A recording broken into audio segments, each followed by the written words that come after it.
The Sandy Cemeteries podcast is a MindGuard Media podcast in association with Screw You, Todd Productions.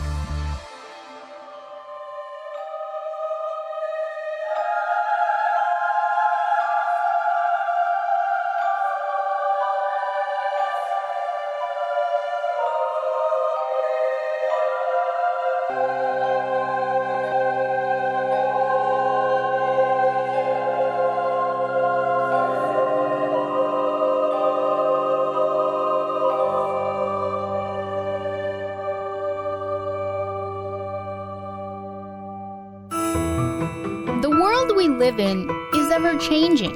We can learn a lot from the dead. I'm Sandy Jean, your host, and this is Sandy Cemeteries, Tracing History. We'll learn about some of the oldest towns in the nation, as well as the interesting people who are buried there. Ready? Let's go. If tombstones could talk, they would likely share the stories of the dead buried below them. Nestled into a fairly quiet corner of Canastota, New York, somewhat hidden behind an Aldi grocery store, sits a very historic and beautiful cemetery called Mount Pleasant, established in the early 1800s. Now, at first glance, as you pull up to the gates, with the white and black church-like mortuary straight ahead, you might think that Mount Pleasant is a small, forgotten cemetery. But that isn't so.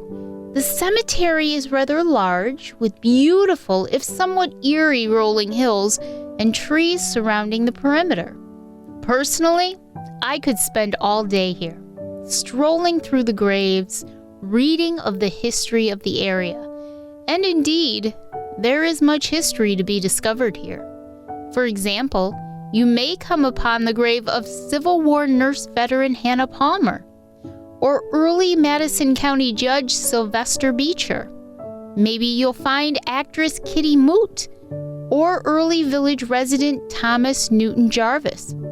Maybe even former county sheriff and House of Representatives member Milton Delano. The Mount Pleasant Cemetery Association takes great care of the cemetery, making sure that veterans have flags and memorials.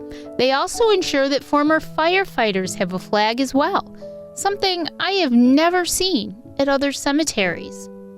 Additionally, set up throughout Mount Pleasant Cemetery are miniature plaques with the personal stories of some of the residents.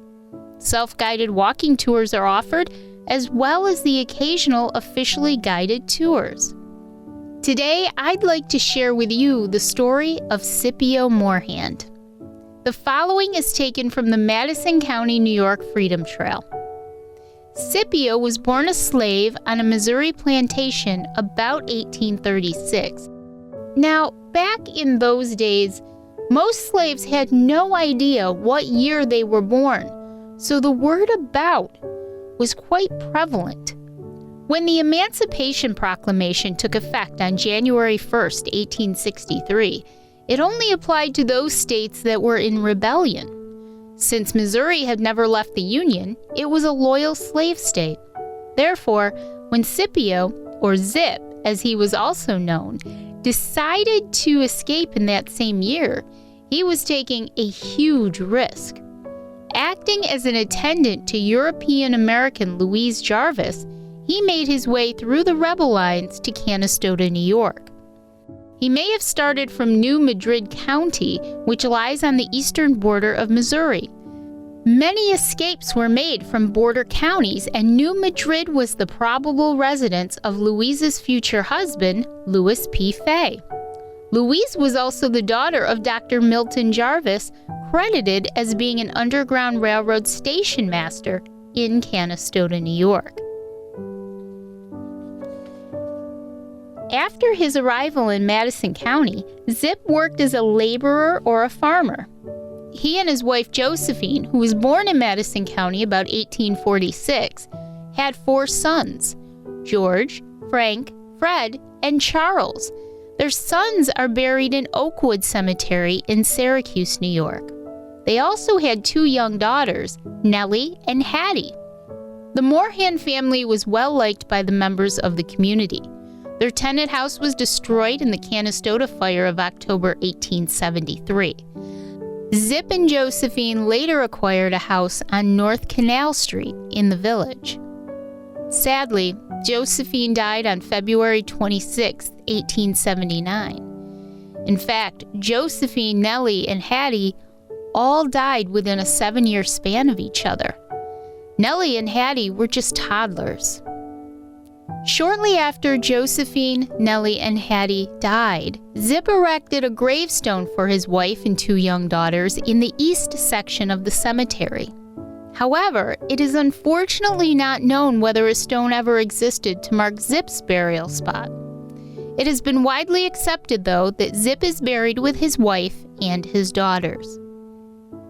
You'll find the gravestone right at the edge of the road in the east section of Mount Pleasant Cemetery, memorialized with a marker giving a brief view into the life of Zip and Josephine and their family.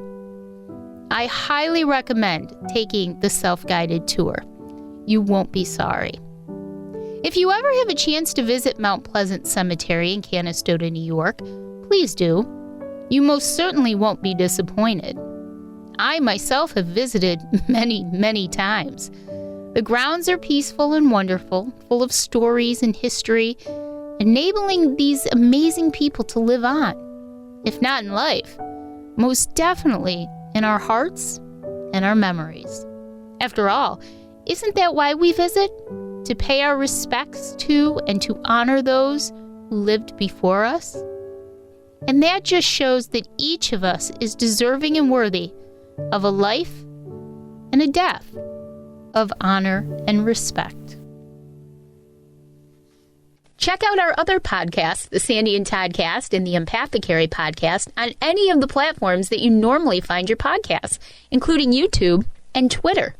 Be sure to like the Sandy and Toddcast on Facebook to keep up on the latest goings-on, including each week's new episode. You can also join our group Stay Weirdos Friends of the Sandy and Toddcast for more fun.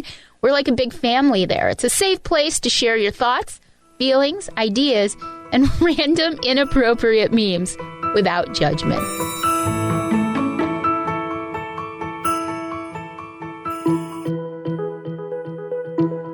We make podcasting easy. Mind Garden Media can get you going on your very own podcast. With many years in the broadcast and audio industry, Mind Garden Media can edit, fully produce, and provide all the web distribution services. We're podcasters too, so we'll guide you every step of the way to a professional-sounding podcast production.